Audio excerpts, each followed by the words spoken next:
किसान भाइयों, अगर आपकी फसल गोब अवस्था में आ गई है और हल्के से बालियां बाहर आने लग गई हैं तो आप 05234 ये NPK है और 100 ग्राम बोरॉन इसका इस्तेमाल ज़रूर करें। बोरॉन जो है ये परागन में सहायता करेगा, जिससे आपकी धान की पैदावार में होगी वृद्धि और दाने चमकदार। भाइयों को नमस्कार साथियों, आज हम धान के जो नए एक्सपेरिमेंट ट्रायल कर रहे हैं उसमें डालने जा रहे हैं 05234 NPK जो होता है, सब लोग जानते हैं इसको, और उसके साथ डालेंगे हम 100 ग्राम बोरॉन। और अलग घोल एक हम बना रहे हैं।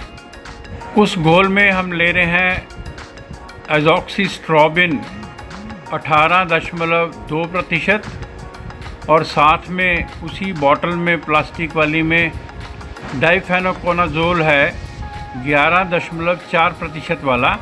ये दोनों ही बहुत स्ट्रॉन्ग फंजीसाइड्स हैं।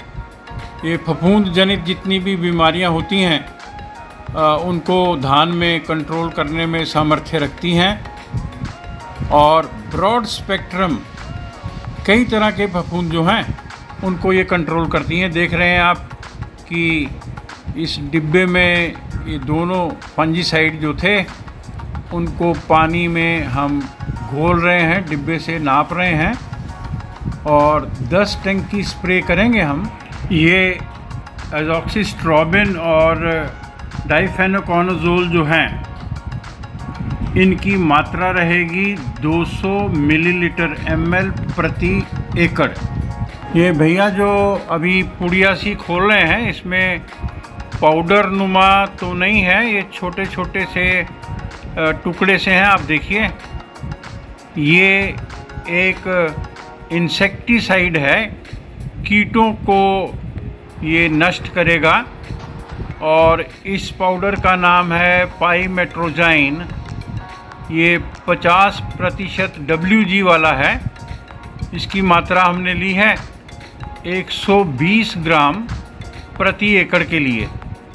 तो इन दोनों ही मॉलिक्यूल्स को, टेक्निकल्स को आपने एक अलग डिब्बे में घोलना है और 05234 जमा 100 ग्राम बोरॉन को अलग डिब्बे में घोलना है।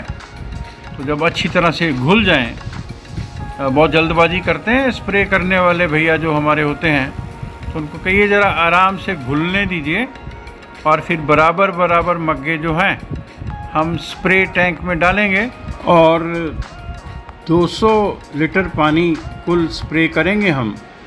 20 लीटर की टंकी है तो हम 10 टंकी स्प्रे करेंगे। किसान साथियों, ये जो हमने एज़ॉक्सिस्ट्रोबिन और डाइफेनोकोनाजोल का सफ़ेद सा घोल लिया था 200 ml का, ये बहुत ही स्ट्रॉन्ग एक फंगीसाइड है जो कि फफूंद जनित कई बीमारियों को जो धान में अक्सर इस समय आ जाती हैं उन पर रोक लगाता है और जिससे पौधे सेहतमंद रहते हैं और पैदावारी भी अच्छी होती है। जबकि पाइमेट्रोजाइन 50% WG वाला जो हमने डाला है, जो एक पाउडर नुमा फॉर्म में था, ये ब्राउन प्लांट हॉपर जो पौधों को काफ़ी नुकसान पहुंचाता है और आपकी जिस अवस्था में आजकल धान की फसलें चल रही हैं उनमें आ जाता है, तो ब्राउन प्लांट हॉपर को तुरंत नष्ट करता है। और ये दोनों ही जो हमने घोल डाले हैं, एक तो घोल था एक पाउडर था, ये सिस्टेमिक इंसेक्टिसाइड है पाइमेट्रोजाइन, और दूसरा जो है एज़ॉक्सिस्ट्रोबिन और डाइफेनोकोनाजोल, ये बहुत ही स्ट्रॉन्ग फंजीसाइड्स हैं जो कि फफूंद की बीमारियों को नष्ट करेंगे। इन दवाओं के घोल जब हम स्प्रे करेंगे तो चाहे ये पत्तों के ऊपर ही दिखेंगे कि घोल वहाँ पर ही जा रहा है, मगर इनकी गुणवत्ता ऐसी है कि ये पत्ते के नीचे भी चले जाते हैं और सिस्टेमिक होने के चलते ये पौधे की संरचना के अंदर भी चले जाने पे जो लगने वाली बीमारियां हैं या आने वाले कीट हैं, उनके कांटेक्ट में, उनके संपर्क में जब आते हैं तो वो सब नष्ट हो जाते हैं, जिनसे कि बहुत ही स्वस्थ धान की फसल जो है वो होती है और उससे भरपूर पैदावार लेते हैं किसान। ऐसा एक्सपेरिमेंट मैंने भी किया है। किसान साथियों, ये जो स्प्रे बता रहा हूँ मैं, आप ध्यान रखेंगे, ये सुबह के समय या शाम को 5 बजे के आसपास करेंगे आप। और क्योंकि ये दोनों ही किस्में जो मैंने लगाई हैं ये बिल्कुल नई हैं, तो प्रिवेंटिव सावधानी के लिए और क्यूरेटिव अगर कोई बीमारी इनमें है हल्की सी, उन दोनों ही तरह से ये स्प्रे जो है सहायता करेगा। और मैं उम्मीद करता हूँ कि ये फसल जो है बहुत अच्छी होगी। मैं रिज़ल्ट आपके साथ साझा करता रहूँगा। किसान साथियों, ये सही समय है जब आपकी फसल 70-75 दिन की है और वो गोब अवस्था में है, तो आप NPK 05234 बोरॉन और जो फंजीसाइड हैं तेला चेपा के लिए या ब्लाइट के लिए, क्योंकि ये नई किस्म है तो मुझको नहीं मालूम है कि इसमें शीथ ब्लाइट या इसमें नेक ब्लास्ट आएगा कि नहीं, तो प्रिकॉशनरी मेजर, सावधानी के लिए मैंने इनको बरता है। अगर आप लगा रहे हैं अन्य किस्में जैसे पूसा बासमती 1847, पूसा बासमती 1885, पूसा बासमती 1886, तो उनमें IRI का ये मानना है कि झुलसा और झोंका दोनों ही रोग नहीं आएंगे, तो आप उनमें ये स्प्रे नहीं करें जैसा IRI ने बोला है।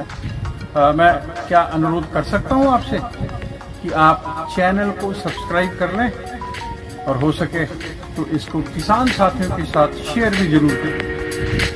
किसान भाइयों, आप देख रहे हैं कि भैया स्प्रे कर रहे हैं और ये बासमती की किस्म है जो निसारे में आ गई है, निसरने लग गई है, इसमें दाना बनने लग गया है। बोरोन जो है वो बहुत ज़रूरी है। ये पॉलिनेशन में, पर परागन में अब जब दाना बन रहा है और सीड सेटिंग में इसका जो दाना बनता है, सीड सेट होता है, बीज बनता है किस्म से, उसमें बहुत सहायक होता है। अतः आप भी 05234 जमा बोरोन को जरूर करें। किसान भाइयों, हम अक्सर कहा करते हैं कि खेती में खर्चा करें आप कम और अच्छी उत्पादकता लें, मगर उसके ये मायने नहीं हैं कि आप ज़रूरी जो सावधानियां हैं उनको नहीं बरतें।